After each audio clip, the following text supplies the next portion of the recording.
جس طرح اللہ تعالیٰ نے بخت نصر، قارون، شداد، نمرود اور فرعون کو اس دنیا کے بڑے حصے پر بادشاہت عطا کی تھی، اسی طرح اللہ تعالیٰ نے حضرت ذوالقرنین کو اس دنیا کے بڑے حصے پر حکومت عطا کی تھی۔ اللہ تعالیٰ نے جس طرح نمرود اور بخت نصر کو اس دنیا کے بڑے حصے پر حکومت عطا کی تھی، اسی طرح اللہ تعالیٰ نے مسلمانوں میں حضرت سلیمان علیہ السلام اور حضرت ذوالقرنین کو اس دنیا کے بڑے حصے پر حکومت عطا کی تھی۔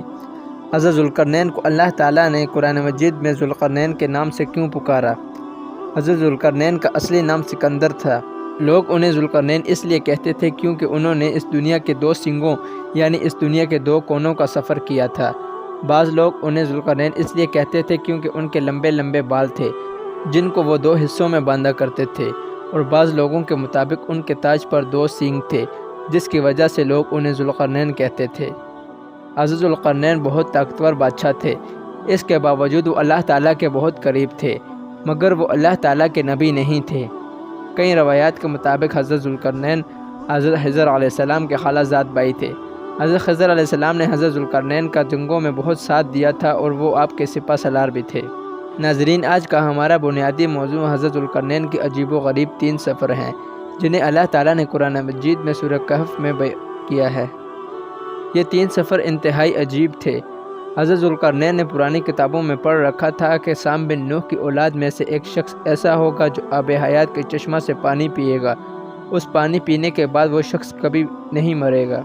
اس کتاب کے پڑھنے کے بعد حضرت ذوالقرنین نے فیصلہ کر لیا کہ وہ اس پانی کو پی کر ہی رہیں گے۔ اس سفر میں حضرت خضر علیہ السلام بھی آپ کے ساتھ تھے۔ حضرت خضر علیہ السلام نے آب حیات کا پانی پی لیا تھا، جبکہ حضرت ذوالقرنین کے مقدر میں اس پانی کا پینا نہیں لکھا تھا۔ اس سفر میں آپ نے مغرب کا رخ کیا تھا۔ آپ تمام منزلیں طے کر کے ایک ایسے مقام پر پہنچے تھے جہاں سورج ایک سیاہ پانی میں ڈوب رہا تھا۔ آپ نے وہاں کے لوگوں کو دیکھا جنہوں نے جانوروں کی کھالوں کو پہن کر اپنا لباس بنایا ہوا تھا۔ اس کے باوجود وہ سمندری مردہ جانوروں کو خوراک بنا کر اپنا گزارا کیا کرتے تھے۔ اس لباس اور اس خوراک کے علاوہ ان کے پاس کوئی اور ساز و سامان نہیں تھا، مگر وہ لوگ اللہ تعالیٰ کے نافرمان اور بت پرستش اور آتش پرستش کیا کرتے تھے، جس پر اللہ تعالیٰ نے ان کی سرکشی پر حضرت ذوالقرنین سے فرمایا کہ اب یہ تمہاری مرضی ہے کہ تم انہیں سزا دو یا ان سے اچھا سلوک کرو۔ حضرت ذوالقرنین نے دیکھا کہ وہ لوگ انتہائی کثیر تعداد میں تھے اور وہ انتہائی طاقتور اور جنگجو تھے۔ حضرت ذوالقرنین نے ان کے چاروں گرد اپنے سپاہیوں کا گھیرا ڈال دیا۔ ان لوگوں میں سے کچھ لوگ ایمان لے آئے اور کچھ لوگ حضرت ذوالقرنین کی فوج سے ہلاک ہو گئے۔ اس کے بعد آپ نے مشرق کا سفر کیا۔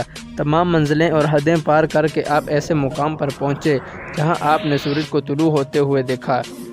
آپ نے طلوع آفتاب کو دیکھتے ہوئے محسوس کیا کہ جیسے وہ سورج اس خطے کے لوگوں پر طلوع ہو رہا ہے۔ وہ خطہ اس دنیا کا آخری حصہ تھا۔ وہاں آپ نے ایسے لوگوں کو دیکھا جن کے جسم پر لباس نہیں تھا اور ان کے پاس کھانے کو کچھ بھی نہیں تھا۔ یہ لوگ انتہائی کمزور اور لاچار لوگ تھے جو جانوروں کی طرح پہاڑوں اور غاروں میں رہا کرتے تھے۔ آپ ان لوگوں کے پاس گئے اور ان سے بات کی اور ان کے لباس اور ان کے سد پر چھت کا انتظام کیا اور ان کو دین کی دعوت دی اور ان کے زندگی کے تمام آداب سکھائے اور ان لوگوں کی تمام ضروریات کو پورا کیا۔ اس کے بعد آپ نے اپنا سفر ختم نہ کیا بلکہ اپنا سفر شمال کی طرف جاری رکھا۔ آپ قفقاز کی پہاڑی پر پہنچے۔ آپ نے وہاں ایسے لوگوں کو دیکھا جن کی بولی بہت ہی زیادہ عجیب تھی۔ آپ کو ان کی سمجھ نہیں آتی تھی، مگر آپ نے ان سے اشاروں میں بات کیا۔ ان لوگوں نے حضرت ذوالقرنین کا حسن سلوک دیکھا اور ان سے ایک التجا کی۔ ان لوگوں نے آپ سے اشارے سے کہا کہ اس وادی کے دوسری طرف ایک قوم آباد ہے جو ہمیں سکون سے نہیں جینے دیتی۔ وہ ہم پر کبھی کبھار حملہ کرتی ہے اور ہم لوگوں کو کھا جاتی ہے اور ہمارے تمام جانوروں یہاں تک کہ ہر جاندار چیز کو کھا جاتی ہے اور ہمیں چین و سکون سے نہیں جینے دیتی۔ وہ قوم یاجوج ماجوج کہلاتی ہے۔ ہماری آپ سے یہی التجا ہے کہ آپ ان گاڑیوں کے درمیان ایک ایسا بندوبست کر دیں کہ وہ یاجوج ماجوج کی قوم یہاں نہ آ سکے۔ ہم اس پر آپ کی مدد کریں گے اور آپ کو جو چیز چاہیے ہم آپ کو ادا کریں گے۔ اس پر حضرت ذوالقرنین نے کہا کہ میرے پاس اللہ کا دیا سب کچھ ہے، آپ میری صرف اتنی سی مدد کر دیں کہ ہم ان گاڑیوں کے درمیان ایک مضبوط دیوار بنائیں گے اور آپ اس میں ہماری مدد کریں۔ حضرت ذوالقرنین نے ان لوگوں کی درخواست منظور کی اور ان سے کہا کہ مجھے کچھ مزدوروں کی ضرورت ہے۔ حضرت ذوالقرنین نے لوگوں کو حکم دیا کہ ان 2 گاڑیوں کے درمیان لوہے کی مضبوط چادریں رکھ کر تہیں بنائی جائیں۔ لہٰذا ایسے ہی ہوا۔ اس لوہے کی دیوار اتنی اونچی تھی کہ وہ دونوں گاڑیوں تک پہنچ گئی۔ اس کے بعد آپ نے لوگوں کو حکم دیا کہ اس دیوار کے ارد گرد آگ بھڑکاؤ۔ لہٰذا لکڑیوں اور کوئلوں کو آگ کے لیے استعمال کیا گیا۔ جب وہ لوہے کی دیوار آگ کی تپش سے سرخ لال ہو گئی، اس کے بعد حضرت ذوالقرنین نے حکم دیا کہ اس میں سیسہ پگھلا کر ڈالا جائے۔ جب سیسہ پگھلا کر اس میں ڈالا گیا تو سیسہ بآسانی لوہے کی درجوں میں سما گیا۔ وہ دیوار اتنی اونچی اور اتنی مضبوط تھی کہ اسے گرانا اور اس پر چڑھنا ناممکن تھا۔ جب وہ دیوار تعمیر ہو گئی تو اس کے بعد حضرت ذوالقرنین نے اللہ تعالیٰ کا شکر ادا کیا، جس نے یہ دیوار تعمیر کرانے اور ان لوگوں کو آئے دن کی پریشانیوں سے دور کرنے کی توفیق عطا کی۔ کے علاوہ حضرت ذوالقرنین نے ان لوگوں سے کہا کہ یہ دیوار ہمیشہ کے لیے قائم نہیں رہے گی، کیونکہ ہر بنی ہوئی چیز نے ایک دن فنا ہو جانا ہے اور اس دیوار نے ایک دن تباہ ہو ہی جانا ہے، اور وہ تباہی کا دن ایک دن قیامت کے قریب ہوگا، اور وہ قوم اس دیوار کو توڑ کر باہر آئے گی۔ ناظرین، کئی روایتوں کے مطابق یاجوج ماجوج روز اس دیوار کو توڑتے ہیں، مگر جب وہ دیوار ٹوٹنے کے قریب ہو جاتی ہے تو ان میں سے ایک ان کا سردار کہتا ہے کہ چلو آج اتنا ہی کام بہت ہے، کل سے اس دیوار کو توڑیں گے، مگر اللہ تعالیٰ کے حکم سے وہ دیوار ویسی کی ویسی ہی ہو جاتی ہے۔ مگر ایک دن ایسا آئے گا جو قیامت کے قریب ہوگا۔ ان لوگوں کے سرداروں میں سے ایک سردار یہ کہے گا کہ انشاءاللہ اس دیوار کو ہم کل توڑیں گے، وہی قیامت کے قریب ہوگا۔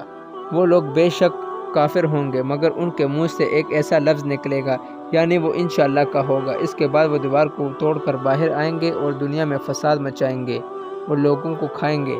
ان لوگوں کی تعداد بہت زیادہ ہوگی، یعنی ایک مسلمان کے برابر ہزاروں میں ہوگی۔ کچھ کے قد تو اتنے لمبے ہوں گے کہ وہ سمندر سے مچھلی نکال کر سورج کی تپش سے مچھلی کو بھون کر کھائیں گے، اور کچھ کے قد اتنے چھوٹے ہوں گے کہ وہ مرچی کے درخت کے نیچے بآسانی کھڑے ہو سکیں گے، اور وہ دنیا میں خوب فساد مچائیں گے۔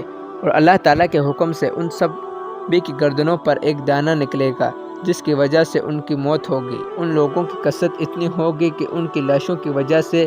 ناظرین، اس واقعہ میں حضرت ذوالقرنین نے اپنے سفر میں لوگوں کی خوب مدد کی اور ان سے حسن سلوک سے پیش آئے۔ ناظرین، میری اللہ تعالیٰ سے یہی دعا ہے کہ اللہ تعالیٰ ہم سب کو ایمان کی موت عطا فرمائے اور ہمیں یاجوج ماجوج جیسے فتنے سے محفوظ رکھے۔